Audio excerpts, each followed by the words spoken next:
Ryan said he was in a hurry. He had to follow some lead he had gotten about Emma, so I figured I shouldn't hold Emma. But I guess it wasn't my call to make. I'm sorry. Why don't you call him back? No, that's okay. I don't want to bother him. He needs to focus on finding Emma. I don't need to add to his problems. I'm sure he wouldn't see it that way. But hey, I'm available. You think I'm losing it, seeing all these conspiracies in Zach's letter. I think that you're too hard on yourself. Okay, the fact that you wake up every day, you look after your kids, and you run a business, that's amazing. I'm not so sure about that. You suffered a terrible tragedy. You almost died yourself. And yet all you want to do is fight. I've never really done anything else. Thank you. Having you here in my life, it means a lot. No. Thank you. Hey, do you remember what you and I were doing before Dr. Castillo so rudely interrupted us earlier? Of course, yeah, of course I remember. We were talking about that church where you and Zach met Father Clarence, right? Yes. That was a special moment. Yeah. And that church was a special place, right? Well, maybe it would help if there was somewhere else. Some place that meant a lot to you and Zach. A place that you could go to and remember him there. I'm sorry. I don't want to do this right now. Honestly, I can't stop thinking about this letter. And why Zach would write something in it that didn't sound anything like him. And then how I can't even remember the fact that you and I talked about this last night. Well, I told you, this is probably your medication. No. You know what? My mind is not right. I'm not thinking right. I need to fix this. Now. Emma loves coming out here, you know? We come out and we just pick out the people down there and use our imagination to make up stories, decide which of them she thinks are magical creatures that are just turned into normal people. And we talk about the moon at night, and she talks about it, what it means to us, and how it brought us together. When Emma looks at the moon, I'll bet she's thinking about you. Counting the days until she's back home. Hazards of opposite-sex cohabitation. Get a little tricky. Yeah, I know. I used to watch Three's Company reruns. Misunderstandings happen all the time. Yeah, well, we'll make sure we avoid them, right? I gotta get going, actually. Why? You just got home. It's to change into flats, but I have an appointment with OB/GYN, sonogram. Really? Well, you know, I'm gonna be heading down to the hospital. I could probably take a break, check in on you. Well, you don't have to do that. I'm an old hand at this. You sure? Yeah, for sure. Hey, do me a favor. Yeah. Bring back a picture of the, little nugget. You bet. All right.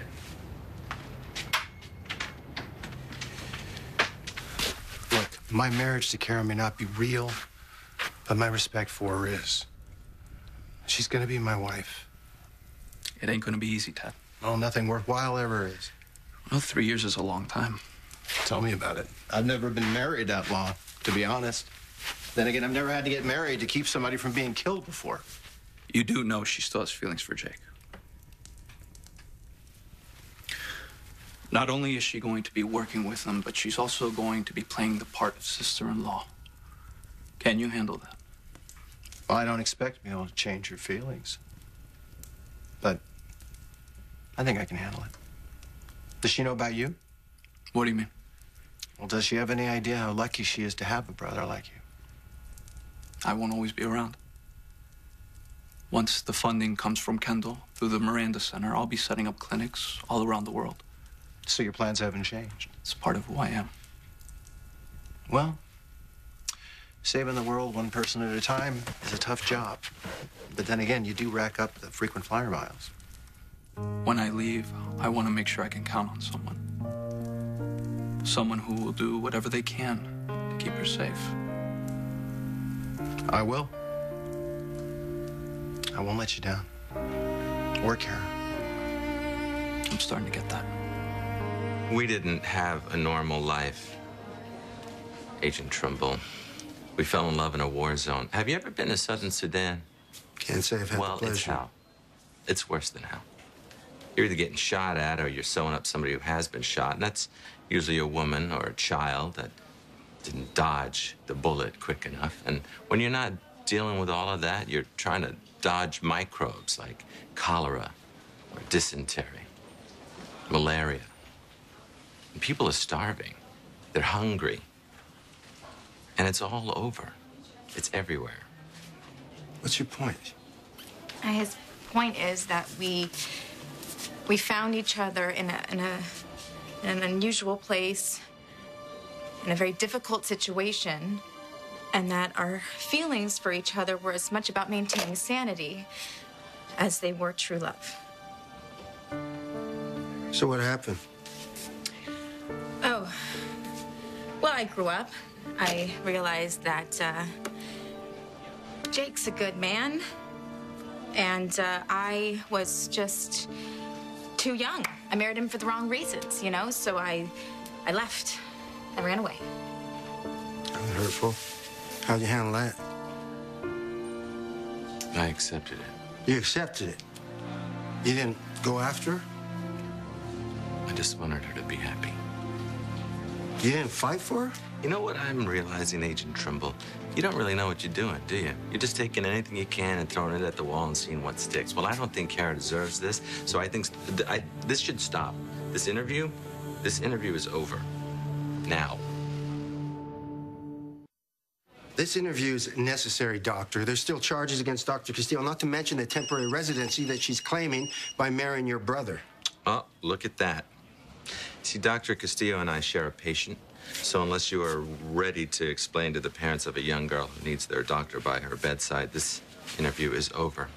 It's gonna have to happen some other time. All right. Well, I guess I'll see y'all later.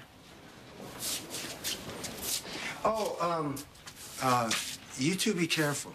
You're working so closely together, I'd hate to awaken any of those old feelings. Just saying.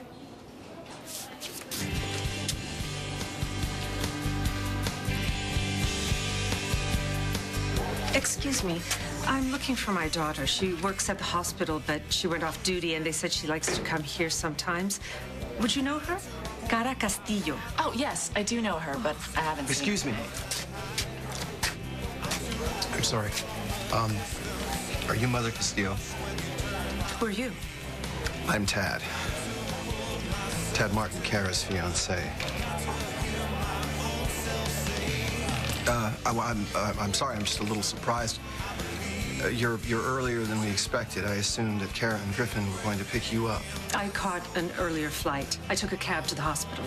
I wanted to surprise my children. Well, this is definitely a surprise. But a pleasure, I assure you. I can see where Kara gets her good looks. You're just as beautiful as she is. But please, may I offer you a seat?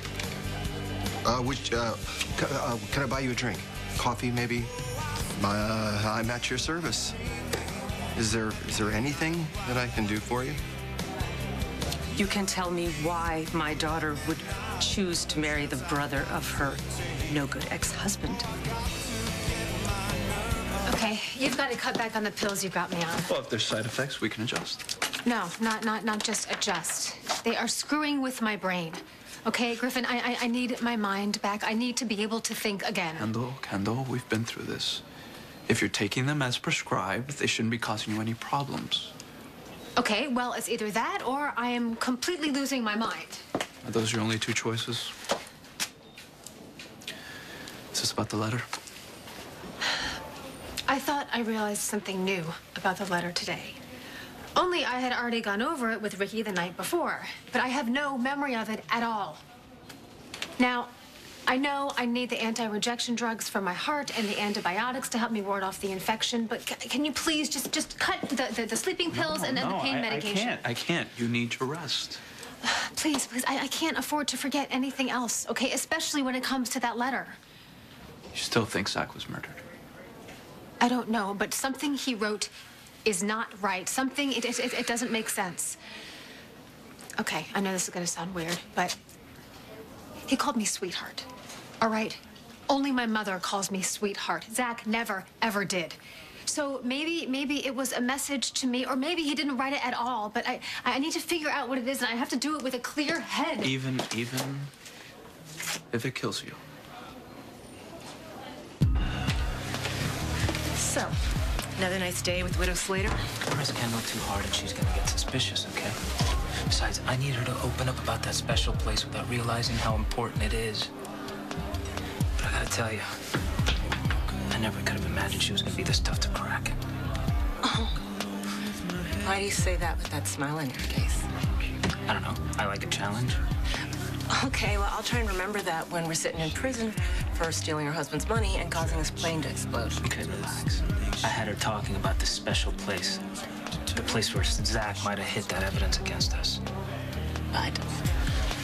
But she's still obsessing over that letter that Zach left. I thought you said you fixed that. So did I. But when I rewrote the incriminating page, apparently I used a word that Slater would have never used. Okay, so what are you gonna do about it? I'm making her think that her meds are messing with her head. Maybe she'll let it go.